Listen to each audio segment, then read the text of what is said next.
In Florida, we're the gunshine state. We have more concealed carry permit holders than any state in the country, including Texas, Oklahoma, Arkansas. Does that surprise you? 2/3 of these gun deaths are actually suicides. So assault weapons alone are not the problem. But with such exponential growth in the number of incidents and the victim levels, assault weapons need to be a key focus in creating a community safe from gun violence. Many of the solutions available to prevent violence from assault weapons will also help reduce gun violence from other firearms. And we have a stellar panel to discuss the ways to make our community safer, starting with our moderator, Chief Judge of the Ninth Circuit Court, John Mina, who stood earlier. You're just going to be so impressed with this bio. I couldn't believe this all when I read it. The Honorable Donald A. Myers Jr. was first elected to the Ninth Judicial Court in 2011 and was elected by his peers to be Chief Judge in 2019. Congratulations. He completed both his undergraduate degree in psychology and a master's in medical science at Emory University in Atlanta, Georgia. And you go, and he's a judge. After graduation in 1984, Mr. Myers engaged in a clinical practice for 2 years with the Orange County Public School System in Orlando, Florida, and with the Department of Education in Kauai, Hawaii. Judge Myers then attended law school at the University of Florida, graduating with honors in 1989. He has practiced law in Central Florida since graduation. Mr. Myers was voted by his peers as best of the bar in the Orlando Business Journal for several years and has been named to the Florida Trend magazine Legal Elite in the state of Florida for several years as well.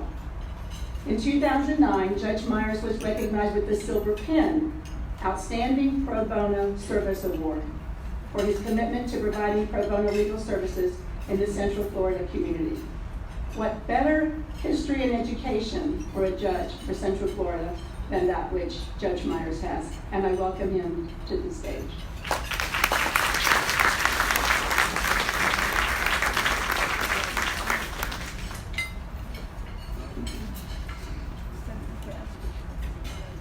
Good morning. It is still morning. Good morning. It is great to be here with you today. I'm just going to adjust that upwards a little bit. I have always learned you should never begin a speaking engagement with an apology, but I have to apologize. Most folks don't know this about me, but I'm an introvert. And so to stand in front of a group this size is always a bit of a challenge for me. When I became a trial lawyer, I had to overcome that introvert piece of me, and I learned to speak to the 6 or 7 folks that were sitting in the jury box. I never got past that with my introvert. And so what I do when I face groups of this size is I have identified 6 or 7 of you that I'm going to speak to today. The rest of you are welcome to listen in. It is a privilege to be here with you today to talk about such an important topic, this idea of gun safety and assault weapons. For many decades, the law here in the state of Florida has recognized that carrying, displaying, using, threatening to use, or attempting to use a firearm during the commission of a crime magnifies the level of dangerousness associated with that crime. In response, our legislature has passed a number of laws. For example, the use of a firearm during the commission of certain crimes has enhanced penalties associated with it. One of those penalties is something that might constitute a 3rd-degree felony is elevated to a 2nd-degree felony.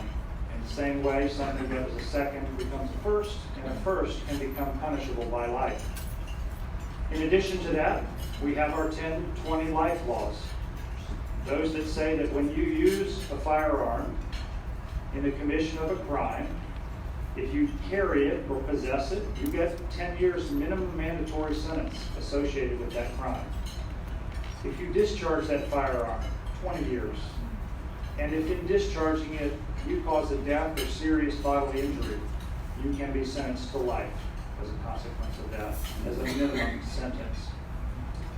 Notwithstanding those sentencing schemes and enhanced penalties, it seems that day in, day out, in our court system that we continue to struggle with crimes that are enhanced with the use of firearms. Many would argue that the criminal punishment code, the scheme that we have developed to punish, really doesn't serve as a deterrent at all. And so it is one of the challenges we face when talking about guns and gun safety in our community. And so we gathered today to talk about that issue, and I hope to challenge the way that some of us might think about those problems and the solutions to those problems that are active and opportunities for us in our community. Chief Justice John Roberts is famous for having said during his confirmation hearings that judges are like umpires. Umpires don't make the rules, they simply apply them. The role of an umpire and a judge is critical. They make sure that everybody plays by the rules. It is my job to call balls and strikes. Nobody ever went to a ball game to see an umpire. In that vein, let me remind everyone of the rules for today's engagement, and then I'm going to get out of the way and allow our panelists to be able to address the issues, and we can focus on them. The questions that will be directed to our panelists will be allowed, or each of the panelists will be allowed up to 3 minutes to respond to those questions. If there are responses to those questions, we've given each of those responses an additional minute to be able to cover those responses. At the end of our questions, each panelist will have 3 minutes to deliver a closing, comments about their thoughts about gun safety in the community and our responses. And then we'll have an opportunity for questions from members that will come after the microphone circulating to be able to accomplish that. So let me now move to introducing those folks that we're going to hear from today. First, Congresswoman, Stephanie Murphy. Stephanie Murphy has proudly represented Florida's 7th Congressional District in the United States House of Representatives since 2017. She is the first Vietnamese American woman to serve in Congress and the first woman to ever represent Florida's 7th Congressional District. She served as a national security specialist in the Office of the U.S. Secretary of Defense, where she received numerous awards for her distinguished service, including the Secretary of Defense Medal for Exceptional Civilian Service. She worked on a wide range of security issues, from counterterrorism to foreign military relations to strategic planning for the department. Congresswoman Murphy is a national security specialist who is focused on jobs, security, and opportunity for every American. Congresswoman Murphy serves on the influential House Ways and Means Committee, which is the chief economic policy committee in Congress. And she also serves as a member of the Climate Solutions Caucus, LGBTQ Equality Caucus, and the Gun Violence Task Force. Congresswoman Murphy holds a master's degree in foreign services from Georgetown University and a bachelor's degree in economics from the College of William & Mary. And prior to her service in Congress, she was an educator right here at Rollins College and a businesswoman in the private sector. Would you join me in welcoming Congresswoman Murphy?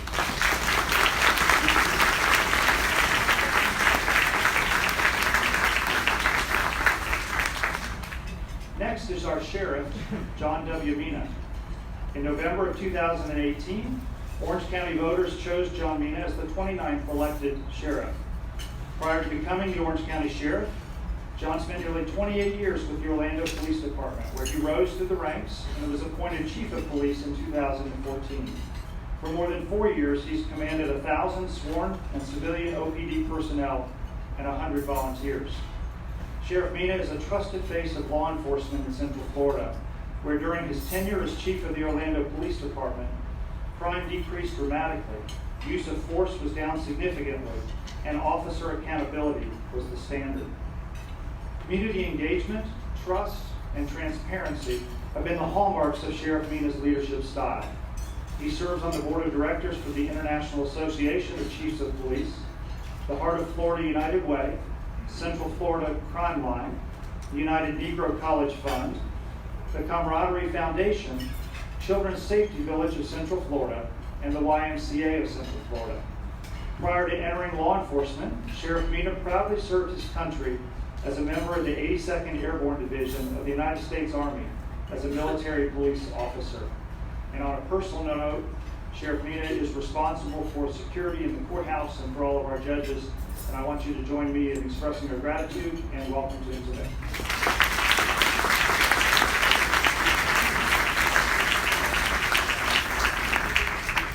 Next is Candice Crawford, a dear friend here in the community.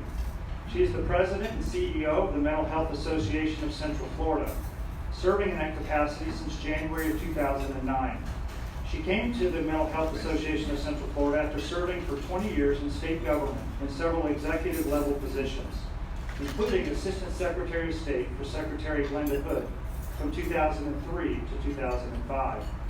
Retiring from government in 2005 brought her back to Orlando, where she worked as a consultant until 2009. She's been very active in her community, serving as president of the Plaza Foundation Board of Directors, a member of the executive committee of the Orlando Philharmonic Orchestra Board of Directors, and past president of the board.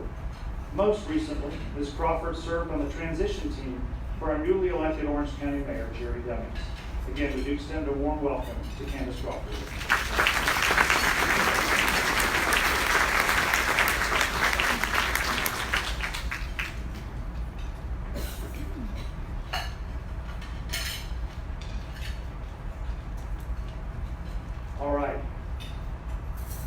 Jump right into the substance.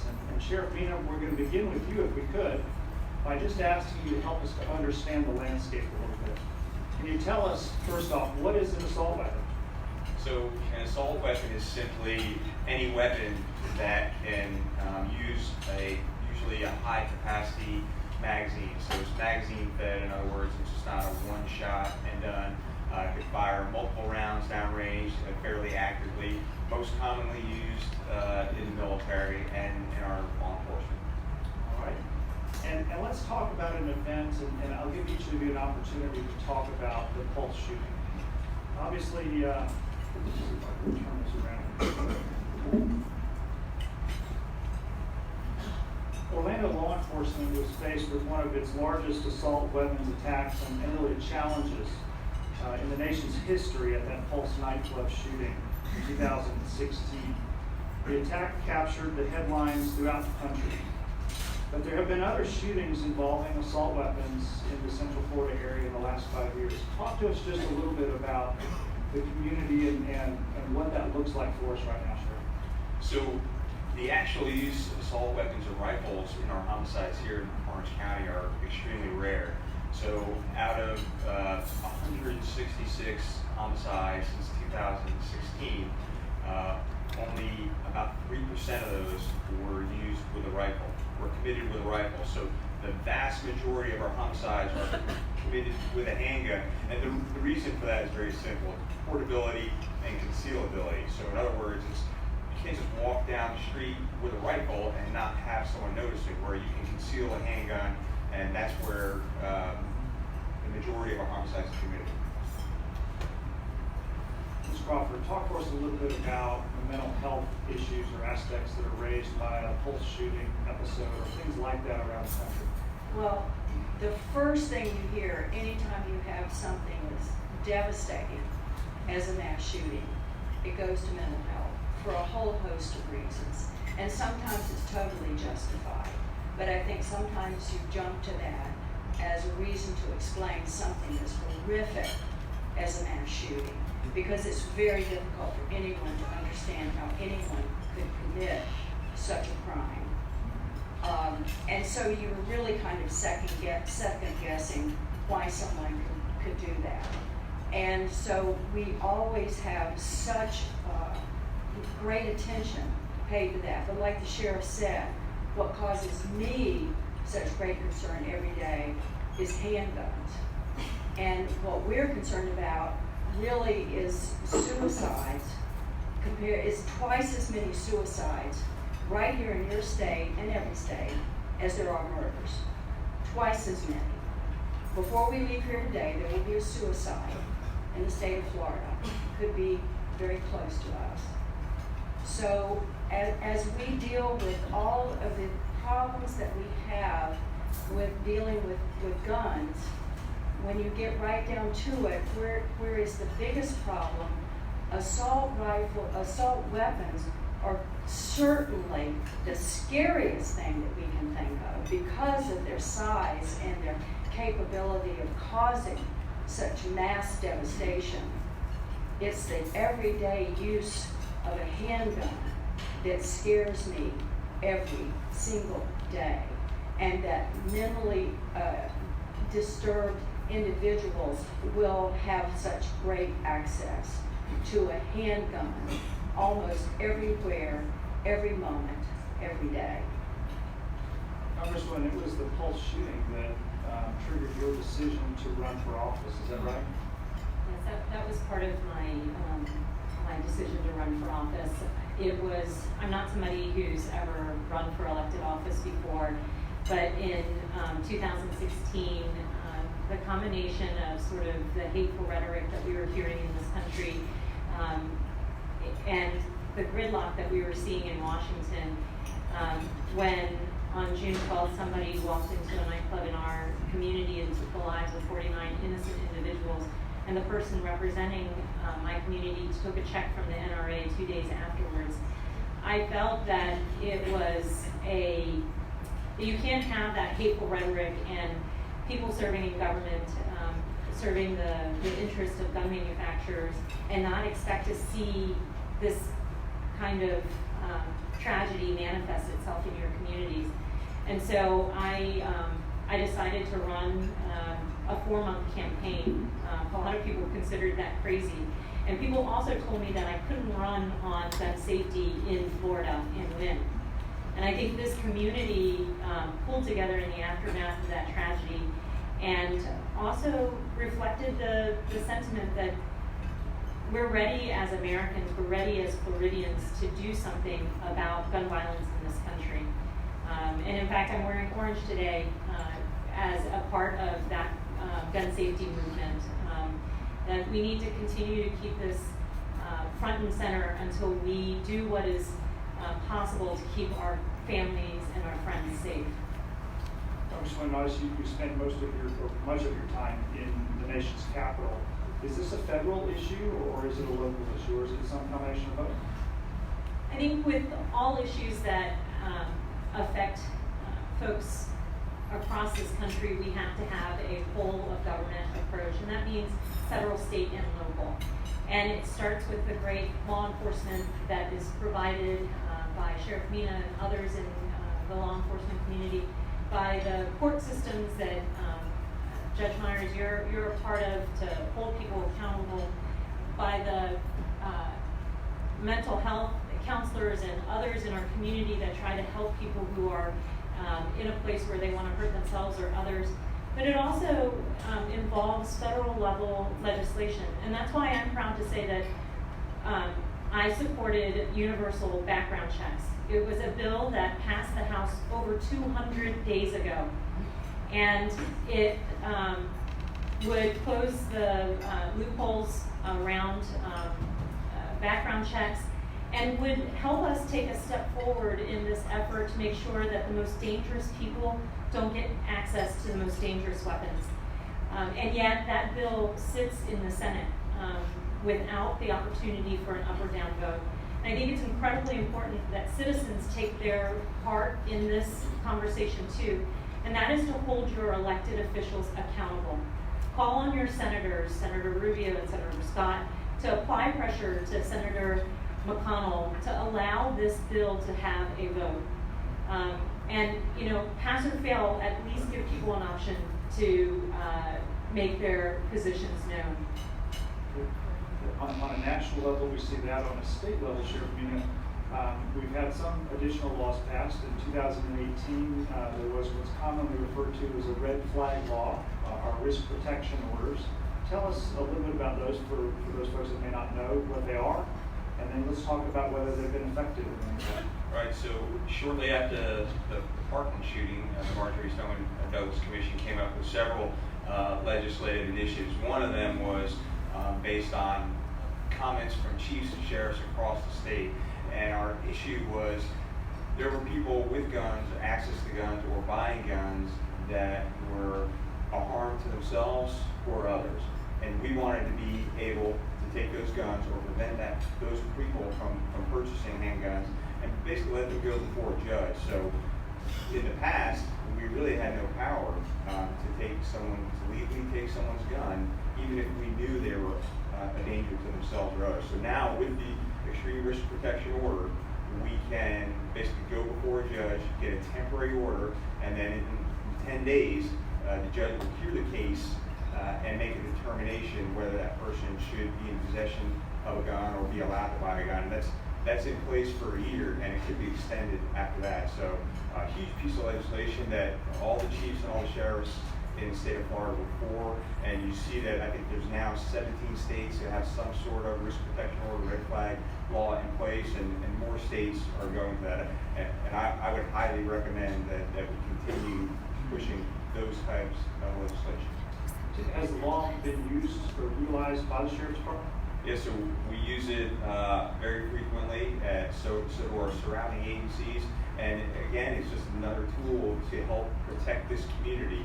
And we're not in the business of taking firearms away from people who are legally allowed to carry them and who are responsible, but we are very concerned about people who may be in mental crisis, people who have shown signs that they're a danger to themselves or others.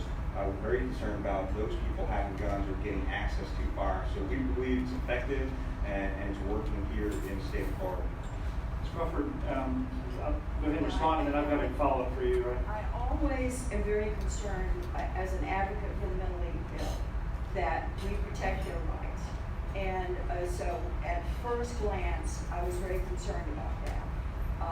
But what I've seen and looking at how this has been implemented, I have seen some very good things happen. Duke University did a research project on Connecticut, and Connecticut was I believe, the first state to implement a red flag law. And what they found was for every 10 to 20 guns that they took away, they prevented one suicide. That's a very positive thing.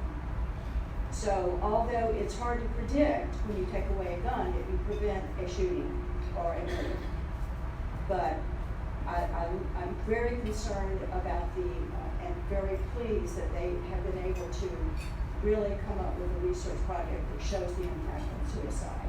So I'm very happy about that. Like I said, twice as many suicides as we have murders. So if we can have an impact like that, I am not particularly a big gun person, so but I do want to protect the mentally ill's rights. I don't want them unnecessarily impacted by taking their guns, and if they're not, if it's misused. And this is fairly new, and it's new in Florida, so we haven't seen the impact, and I hope, and I think it's a good tool. I think that there have been, and I think you can track. I haven't found any research, no one is tracking that I have seen yet in the state of Florida on how it's been used and the impact that it has thus far, but I will be doing that to see how it is being used and what the impact truly is. Under the current, go ahead. I'm sorry, I was just going to say, I appreciate you raising the issue of research. I think too often what we look at from a legislative perspective or a solution to this is in response to the latest headline, right? So after Pulse, we looked at no fly, no buy. After Parkland, we looked at raising the age. After Vegas, we looked at banning bump stocks. But the reality is that gun violence happens in our communities on a daily basis, and it's not just the mass shootings. And so from a legislator's perspective, I believe that we have to legislate based on the facts. And it's one of the reasons why in my first term in Congress, I led an initiative to lift the 22-year ban on gun violence research. Because I think no matter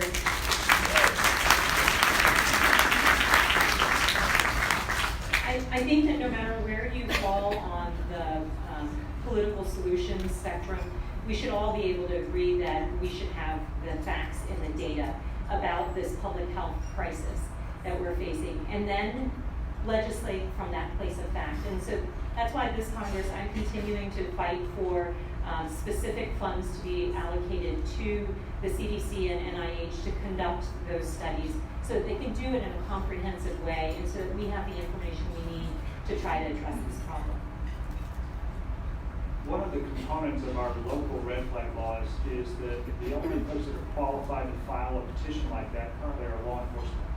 I believe there was legislation pending the last session that would have expanded the scope of those authorized to file risk protection orders or petitions for risk protection orders to family members and people that bore some relationship to the potential respondent. Any thoughts, Ms. Crawford or the Sheriff, on that?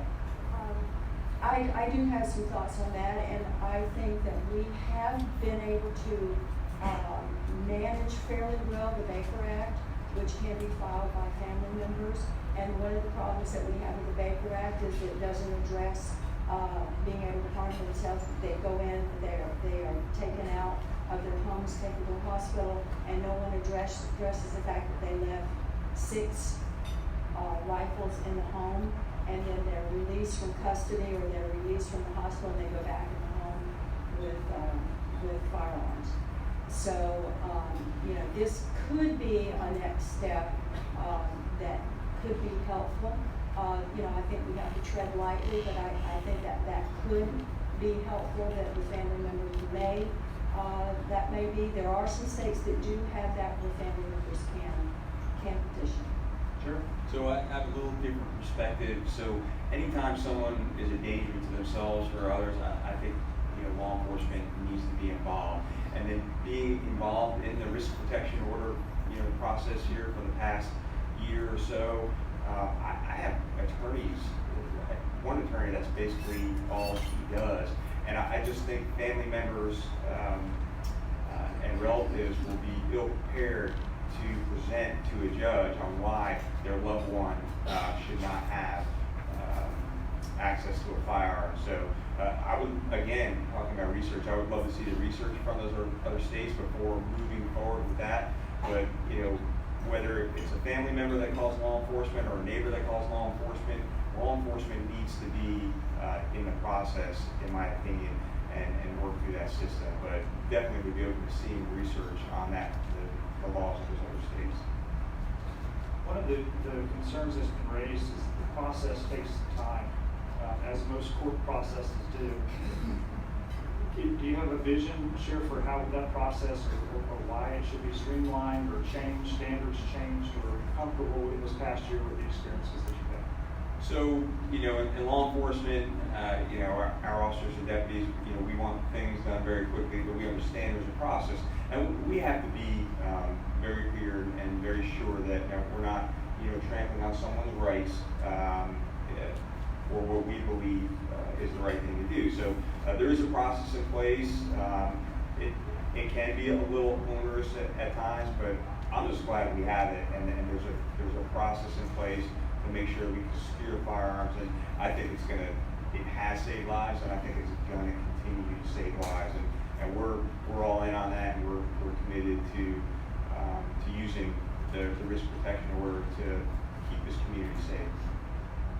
Congresswoman, you've spoken with us a little bit about the universal background checks and the legislation that the House has passed. It sits now at the Senate. You've also spoken to us about the lifting of the restrictions on the CDC performing the research in connection with firearms. Are there other pieces of legislation or other action that's being contemplated at a federal level that relates to gun safety here in our local community? Yes, so I think right now our focus is continuing to keep the pressure on the Senate, because the universal H.R. 8, which passed the House, was a universal background check that basically ensured that no matter where the gun sale was taking place, that there is a background check for that individual. And I think that's the first step, and we want to keep our focus on that so that the Senate will take that bill up. As a part of H.R. 8, they also closed the Charleston loophole, which is really important as well. And then at the federal level, beyond getting the Senate to take up universal background checks, we're also looking at red flag laws. We are looking at assault weapons bans. And you know, I worked at the Department of Defense alongside people who were trained to use those weapons. And I really believe that, you know, a weapon of war has no business on our streets, our community streets. And, you know,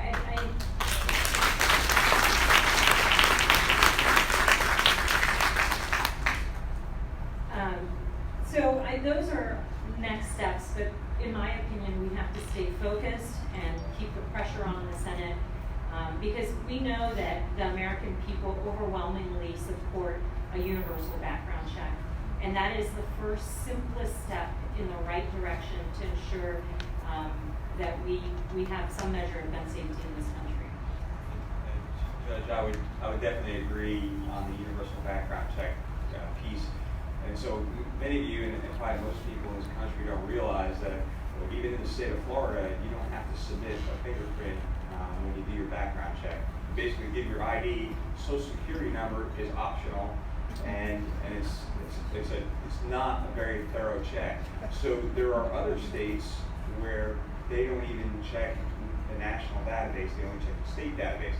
So in other words, if you were prohibited in one state and you went to a different state, you can buy or purchase a gun in that state. So definitely need universal background checks in place. And I think people, here's another thing that probably 99.9% of Americans don't realize, that a fugitive from justice right now, if they're not a convicted felon, if they're wanted for a crime, if they're a warrant in the system, they can still go purchase a firearm today. A fugitive from justice.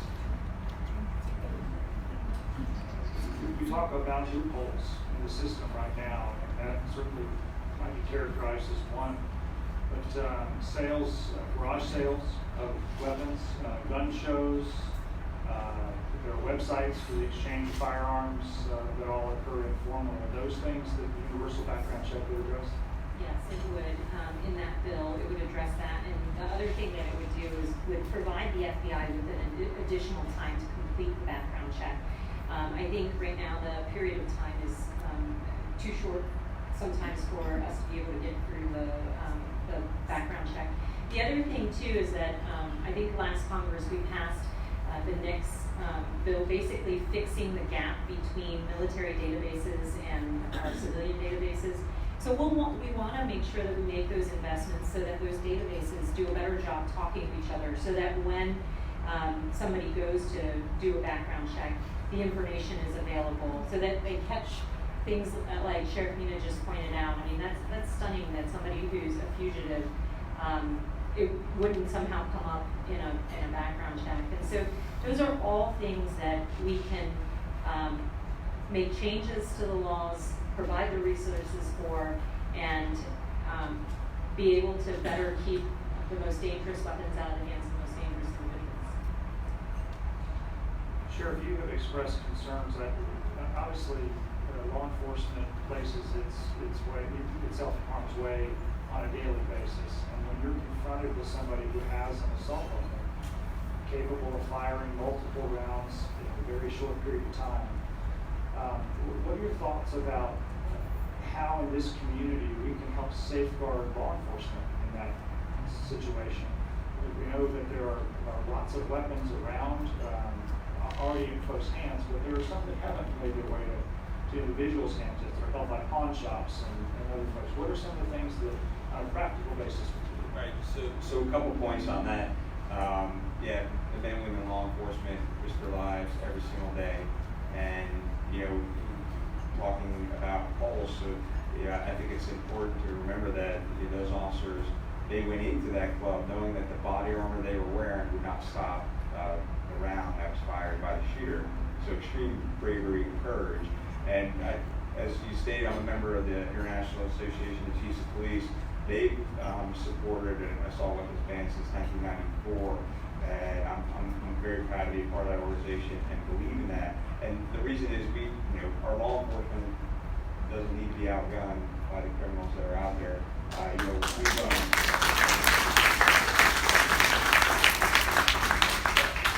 Now all of our officers and deputies in this area, we carry military assault rifle type of weapons, but some of the biggest issues that we're dealing with in our own communities here, in Orange and Seminole, Volusia, there are groups of criminals that will go from gun store, break into that gun store, and easily steal 20 or 30 firearms from inside the store because there are no security measures in place. And so we're trying to get some of our local legislators, state legislators, to get maybe pass some legislation about making sure these gun store owners, pawn shops, put security measures in place.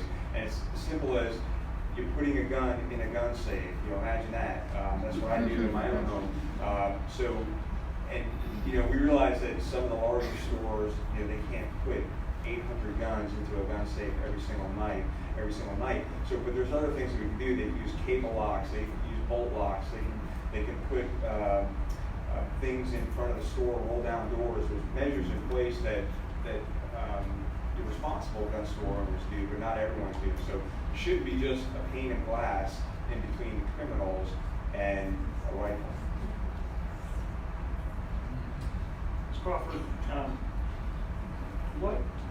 what needs to be done for mental health professionals in order to alert them of potential risks, or to allow them to alert others of potential risks? Is that something a mental health professional can do in counseling, where they recognize that somebody has a propensity for some dangerous or violent conduct that might involve firearms?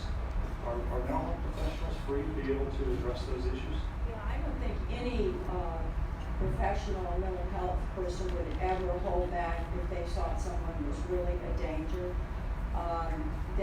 Nobody would hesitate.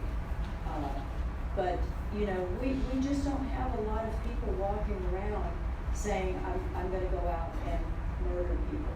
And that is just not the prevalent patient that we deal with.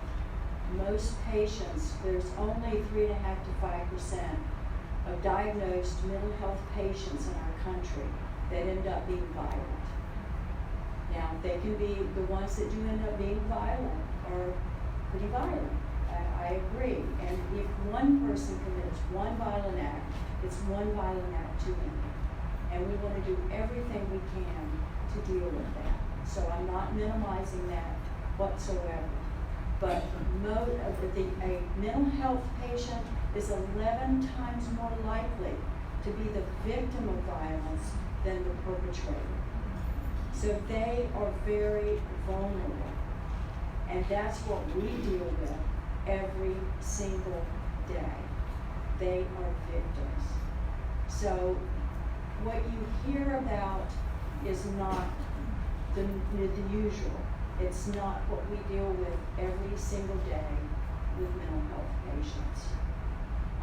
But when it is a person that has severe mental health issues that commits a horrible crime, it's just plain horrible. And we don't want that to happen. And I don't know what you do if you go to the FBI and you report somebody that's threatening to commit mass murder. I have no answer for that. I have no answer for when people raise issues and no one follows up.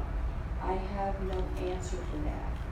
We call the sheriff's office. They are totally responsive. We get calls periodically from people that we have to engage law enforcement. They are totally responsible. They come immediately. Our law enforcement are fabulous. I can't imagine them not being. So pick up the phone if you have any idea that anybody is a problem. Pick up the phone and call and ask for a CIT officer. They're the critically trained officer. Crisis intervention trained officers. They know what to do. They will help you. I recall reading a story not too long ago about Dick's Sporting Goods. They had made the decision some time ago to not sell assault-style weapons in their main stores, although they did continue to sell them in one of their smaller stores. They recently made the decision to stop selling them after Parkland, I believe it was, to stop selling them altogether, and made the decision not to return those guns to the manufacturer, $5 million worth, by the way, where they could have gotten 80 or 85% of their value back, but instead to destroy those weapons.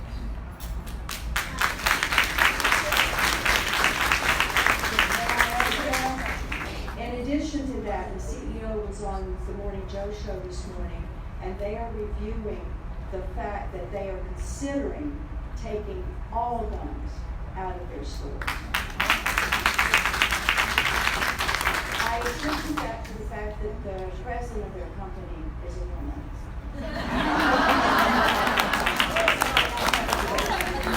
I think they have a lot of diversity of thought around the executive table these days, and I think they are looking at, they took a $250 million hit from pulling the assault rifles from their inventory. And they knew that they were going to take a hit. They didn't know it was going to be $250 million, but that was a bold stand that they took, and I think they're leading the way for other companies to consider that. They have recovered from that, and they are considering taking all weapons out, all guns out of their stores. They have not made that decision yet, but they're considering. I'll also note that Walmart no longer allows concealed carry in their stores after the Texas shootings. And what you're seeing there is, yes, it's the executive teams that are making some of these decisions or applying pressure to make these decisions, but it's also the consumers, the American public, who are applying the pressure.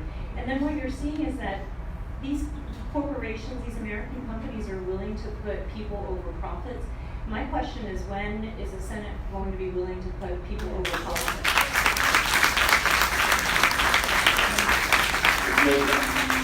I'll just add that, unfortunately, in our country, there are 9 million assault rifles already out there in our homes, and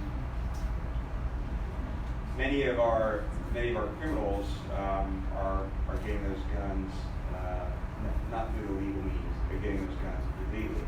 However, though, Dick's and Walmart and these companies, not basically supplying assault rifles and firearms, does us a lot of good, because that person in the basement of their grandmother's home or mother's home is on the computer being radicalized by a white supremacist website and starts having these thoughts and starts conforming to this ideology, can no longer just go to Dick's Sporting Goods right down the street and buy that assault rifle. So I think that's a huge step in the right direction.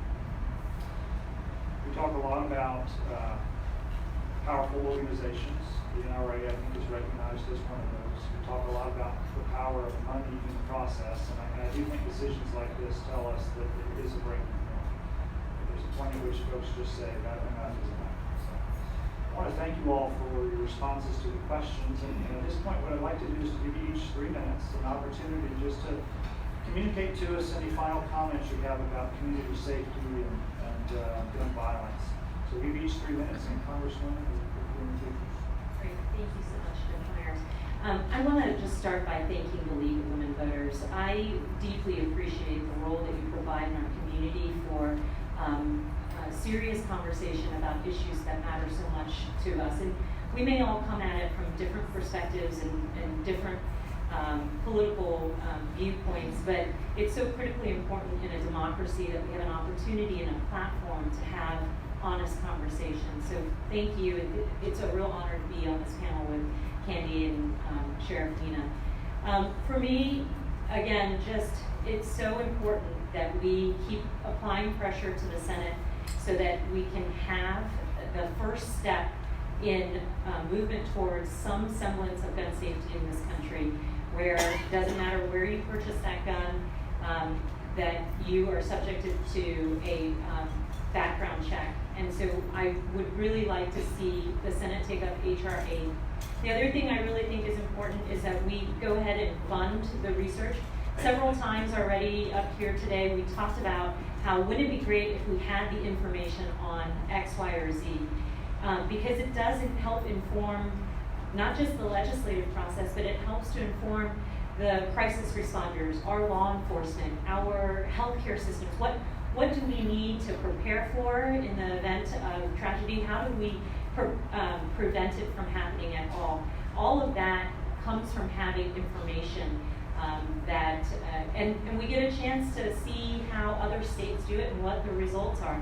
You know, they say that every state is its own little laboratory of democracy, but it would be great for us to be able to identify best practices and share that nationwide so that it doesn't matter where you live, you have the same sense of comfort sending your children to school or your loved ones to a concert or attending church. You know, and I think it's incredibly important that we achieve these things that are in the near term, but that we keep working on this issue together as a community, and that we rely on the strength of our democracy, which allows every citizen a vote and a voice in what it is that their electeds do. And with that, I would just conclude by electeds responsible so that we do have a safer community. Thank you.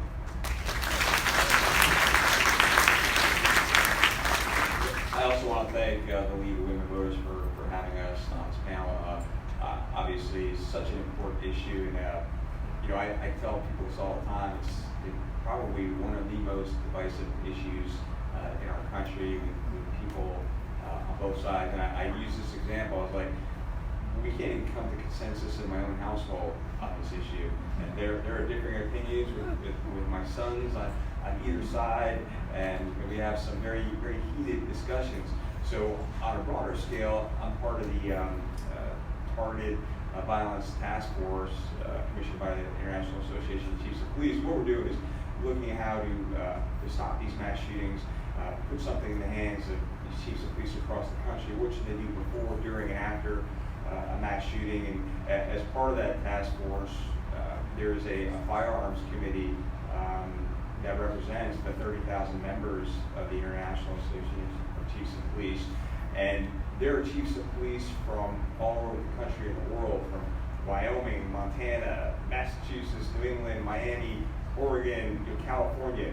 And the chiefs of police, the folks in this country who keep all of us safe, they have differing views. There are chiefs on the far left side of us and the far right side of us, and they bang heads on this issue all the time. But the one thing that they all agree upon is universal background checks.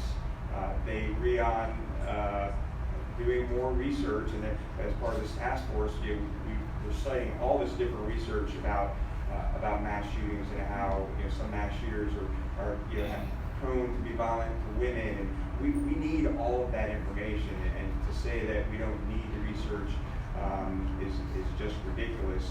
One of the other important things that they agreed on is it's going to be hard to get both sides to agree on a ban on assault weapons, but how about we agree on a ban on high-capacity magazines to start? I think we're going to have to come into the middle and agree on some things that those people would agree on, that we don't need to be selling 50-round magazines and 30-round magazines.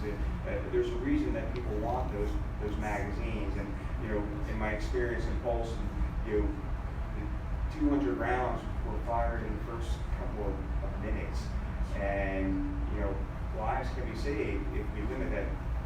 And the last thing that they agreed upon is, so there's been regulations in place for many, many years on silencers on machine guns.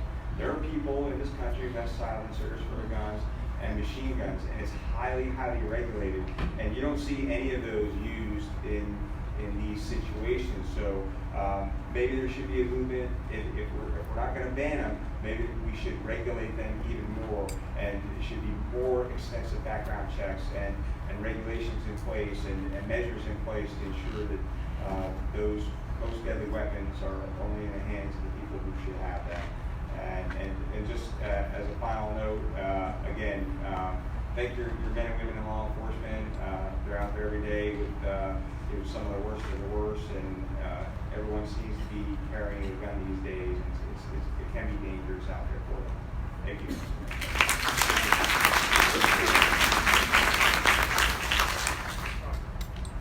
I agree with both of them. They're absolutely right. it just, you know, in the area of mental health, like I said earlier, we're so quick to jump to blaming so many things on the mentally ill. And yes, we do have some most unfortunate things happening with people with mental illness. But hatred and bigotry is not a mental illness.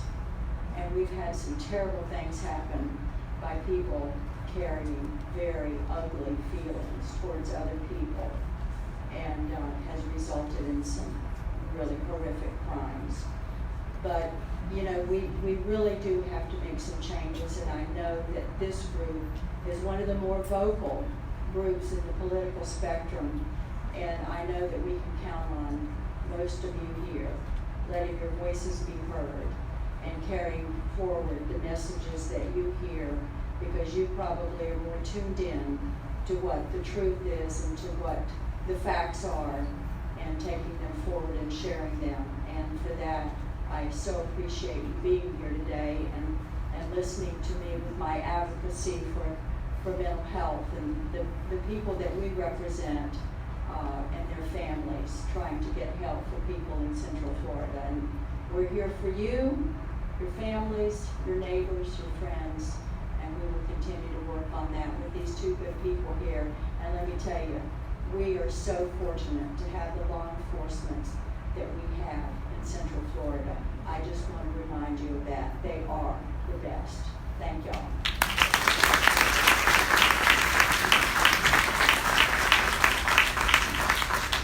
All right, in a time-honored tradition, then we're going to turn it over. We've got a microphone in the back for questions, and we've got some guidelines for some of those questions. Yes.